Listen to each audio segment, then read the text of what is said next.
Janganlah engkau menghakimi, karena penghakiman itu hanya milik Allah. Jurus sakti yang selalu saya dengar dan sering saya alami, andalan ketika seseorang merasa dirinya terhakimi. Nah, tetapi kali ini kita akan membahas apakah benar atau tepat sasaran ya jurus sakti yang konon mematikan ini ya. Mari kita bahas di dalam Sarung Pun Sabda.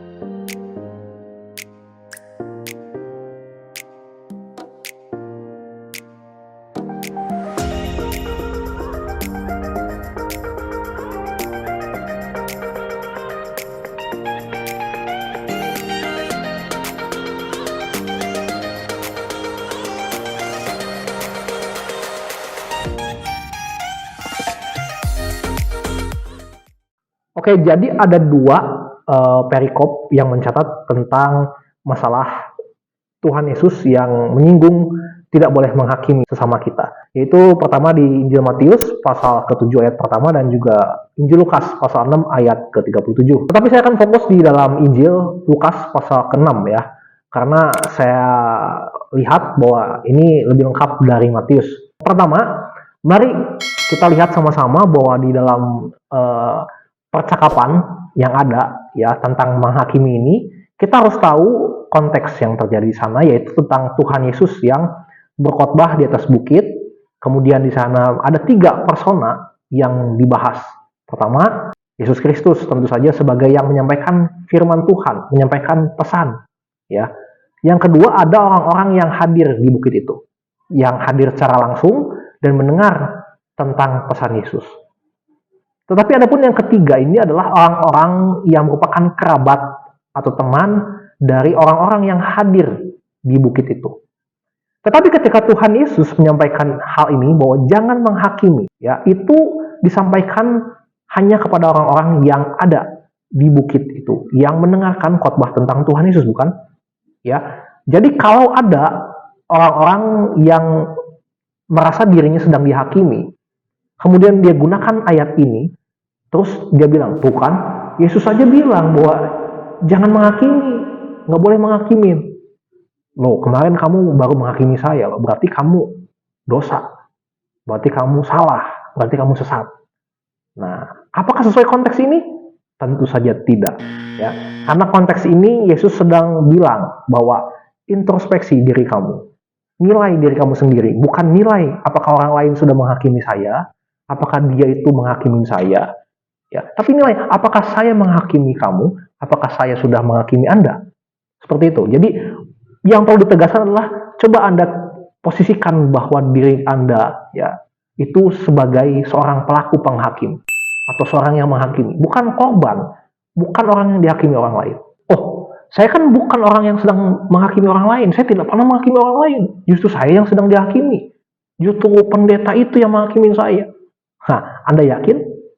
Saya ragu, ya. Karena apa? Karena di dalam satu hari saja, kita bisa bayangkan satu hari ya, di dalam rumah saja, ya, kita mungkin bisa melakukan 1, 2, 3 kali penghakiman. Misalnya kepada adik kita, orang tua, pada anak kita, dia tidak mengerjakan tugasnya atau bagiannya, kita bisa bilang, wah ini udah mulai malas nih. Padahal kita nggak tahu, kita nggak tanya dulu, kita sudah menghakimi. Itu satu. Misalkan kita keluar dari rumah, kita ngelihat ada pengemis minta-minta. Kemudian dia seperti orang yang sakit. Lalu kita bisa bilang kan, wah jangan-jangan nih pura-pura. Itu kedua. Ada orang lain yang misalkan ngajak kenalan, kita nggak kenal. Kita bisa bilang dalam hati, awas hati-hati, jangan-jangan nih orang ada maksud jahat. Itu menghakimi. Ya. Jadi, layakkah kita bilang bahwa kita ini adalah korban dari seorang yang menghakimi kita? Menurut saya tidak layak.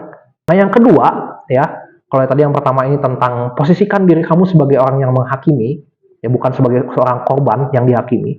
Yang kedua, kenapa saya bilang begitu? Karena di mata Yesus sendiri, baik yang menghakimi, baik juga yang dihakimi, ya, baik hakim, baik terduganya, ya, atau tersangkanya, itu sama-sama berdosa, sama-sama punya dosa, sama-sama salah. Ya, selama dengan catatan keduanya itu tidak bertobat dan tidak lahir baru. Dari mana saya bisa berkata demikian? Apakah saya cuma mengada-ngada aja ya? Kita lihat di ayat 42, ya. Kita baca sama-sama. Bagaimanakah engkau dapat berkata kepada saudaramu, saudara, maksudnya itu ditujukan kepada orang yang sedang dihakimin, ya. Biarlah aku mengeluarkan selumbar yang ada di dalam matamu, padahal balok yang di dalam matamu itu, maksudnya mata orang yang sedang menghakimi, tidak engkau lihat. Hai orang munafik, keluarkanlah dulu balok dari matamu, maka engkau akan melihat dengan jelas untuk mengeluarkan selumbar itu dari mata saudaramu. Di sana Yesus terang-terangan tidak mengatakan bahwa kayu atau selumbar itu hanya ada di mata orang yang sedang menghakimi. Tetapi juga Yesus mengatakan bahwa memang, ya, untuk mengeluarkan selumbar yang ada di mata saudaramu itu kamu harus dulu keluarkan balok dari matamu. Jadi Yesus mengatakan bahwa memang yang dihakimin ini juga bersalah, betul. Tetapi yang menghakimi juga salah. Dua-duanya salah. Ingat sekali lagi, ini konteksnya diberitakan kepada orang-orang yang waktu itu ada di bukit. Apakah orang-orang yang di bukit itu adalah orang-orang yang percaya bahwa Yesus adalah Tuhan, Yesus adalah Mesias? Sama sekali tidak. Mereka cuma dengar khotbah Tuhan. Mereka cuma ikut Tuhan. Makanya banyak dari antara mereka yang nanti akan pergi meninggalkan Tuhan. Ya, tapi ini konteksnya adalah Tuhan Yesus memberitakan kepada orang-orang yang belum percaya bahwa Yesus adalah Tuhan. Makanya di ayat ke-39 kita baca di sana, Yesus mengatakan orang buta tidak bisa menuntun orang buta. Kenapa demikian? Karena memang betul, ya. Tadi Tuhan Yesus bilang bahwa baik yang menghakimi itu punya balok yang menghalangi matanya. Ya, baik juga yang dihakimin itu juga ada selumbar di matanya. Jadi gimana orang yang punya balok di matanya itu mau menuntun orang yang punya selumbar? Nggak mungkin. Artinya kedua-duanya orang berdosa ini pasti akan jatuh. Kalau yang menuntunnya ini juga adalah orang yang tidak bertobat, orang yang masih melakukan dosa. Ya. Nah, lain halnya kalau orang yang menuntunnya ini tentu saja orang yang tidak punya balok di matanya, orang yang kudus, orang yang disucikan, orang yang tidak lagi melakukan dosa-dosa yang lama. Nah, ini konteksnya beda lagi. Ini bukan konteks yang waktu itu Tuhan Yesus hadapi, tapi ini adalah konteks orang-orang yang percaya saat ini. Orang-orang yang percaya setelah Yesus naik ke surga, yang akhirnya mengetahui, menyadari bahwa oh betul Yesus itu adalah Mesias, Yesus adalah Tuhan. Nah, bagi orang-orang yang akhirnya bertobat dan mengakui Yesus adalah Tuhan, inilah pengecualian. Inilah pengecualian bahwa mereka lah bisa, orang-orang yang punya, bisa boleh menghakimi sesama mereka. Kenapa? Karena mereka sudah tinggalkan dosa-dosa yang lama. Mereka tidak lagi berkutat dengan dosa-dosa yang lama, tapi mereka sudah lahir baru di dalam Kristus. Mereka punya dan bisa dan boleh melakukan hal penghakiman kepada orang-orang yang belum bertobat. Ya, bahkan kepada sesama yang sudah bertobat, mereka bisa menghakimi. Ya, jadi selama kamu sudah merasa kamu bertobat, selama kamu merasa kamu adalah orang yang kudus, disucikan oleh Tuhan Yesus, dan kamu sudah lahir baru, ya silahkan saja kamu menghakimi saudara-saudara kamu menghakimi teman-teman kamu, ya, kamu hakimi keluarga kamu, silakan, tidak ada yang salah, ya. Apalagi kamu menghakimi orang yang belum percaya Tuhan, ya, itu terserah, itu bagus malah, ya. Nah, apalagi ini kalau para pendeta, ya, para hamba Tuhan yang memang tugasnya adalah mendidik dan membimbing jemaatnya. Boleh nggak pendeta menghakimi? Ya boleh, ya. Karena kalau tidak menghakimi, ya gimana caranya jemaatnya bisa sadar, ya kan? Pasti harus dihakimi dulu, pasti harus ada namanya praduga dulu, ya, kepada si jemaat ini. Kalau kita lihat sih di dalam Galatia pasal kedua, ya, itu bagaimana Paulus ketika berjumpa dengan Petrus, yang waktu itu Petrus malah menjauhi orang-orang yang tidak bersunat. Paulus dengan tegas kok mengatakan bahwa saya bertentangan dengan dia, bahwa si Petrus ini salah, ya, dengan tegas. Itu artinya kan Paulus sedang menghakimi Petrus. Apa jadi salah Paulus waktu itu? Enggak kan? Justru dengan penghakimannya kita tidak tahu bahwa yang benar mana, yang salah mana. Bahwa firman Tuhan menyatakan bahwa Petrus salah karena dia meninggalkan orang-orang yang tidak bersunat. Gimana kalau misalkan pendeta itu ternyata salah menghakimi? Ya, katakanlah pendeta ini memang sudah dikuduskan oleh Tuhan. Ya, dia bisa menghakimi orang-orang yang salah. Tapi gimana kalau misalkan penghakimannya ini ternyata salah? Ya, itu urusan dia dengan Tuhan. Nanti kita akan tahu poin yang selanjutnya, ya. Yang ketiga ini adalah kalau kamu yang dihakimin, ya. Kalau kita yang dihakimin sama hakim, kalau kita yang dihakimin oleh pendeta kita, ya, merasa bahwa kita ini korban, ya, lalu kita kemudian counter pendeta kita counter dia dengan bilang, firman Tuhan bilang jangan menghakimi. Artinya dengan tidak sadar Anda sudah menghakimi pendeta Anda sudah menghakimi orang yang menghakimi Anda. Ya, ini menjadi sebuah paradoks yang tidak akan putus. Ya, jadi percuma Anda bilang bahwa firman Tuhan mengatakan jangan menghakimi, itu sebenarnya Anda sudah menghakimi orang yang menghakimi Anda. Ini menjadi sebuah paradoks.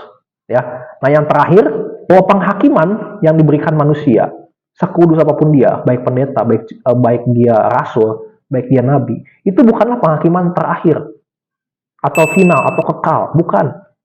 Ya, betul bahwa pendeta, bahwa orang-orang yang sudah percaya, orang yang bertobat, yang sudah lahir baru, itu boleh, saya katakan tadi, bisa menghakimi sesama kita, bisa menghakimi orang-orang yang belum bertobat. Tetapi itu bukanlah menjadi patokan bahwa penghakimannya itu adalah benar-benar mutlak. Ya, karena kenapa?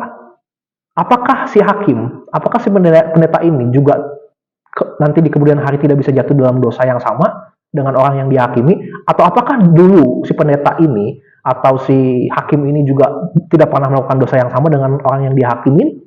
Kan enggak, ya. Nah, mata kita terbatas, mata manusia terbatas, tidak bisa melihat itu. Tetapi mata Tuhan bisa melihat. Makanya saya katakan bahwa penghakiman yang sejati, penghakiman yang bersifat ending itu ada di tangan Tuhan. Ya, itu adalah penghakiman yang paling benar. Karena Tuhan bisa memandang masa lalu seseorang, bisa memandang masa depan seseorang.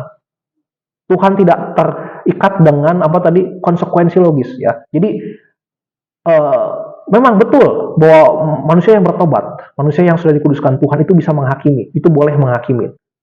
Tetapi ada konsekuensi. Ya, konsekuensi yang akan dihadapi apa? Makanya ayat firman Tuhan mengatakan bahwa ukuran yang kamu pakai untuk menghakimi orang lain atau mengukur orang lain itu akan dipakai juga untuk mengukur dirimu. Artinya, ada konsekuensi logis kalau misalkan pendeta A bilang pendeta B ini sesat. Ya boleh dong, karena dia merasa dia sudah lahir baru, dia sudah bertobat, boleh dia menghakimi pendeta B. Tapi ada konsekuensinya apa? Pendeta B dan juga pengikutnya pasti akan bilang bahwa pendeta A ini yang sesat.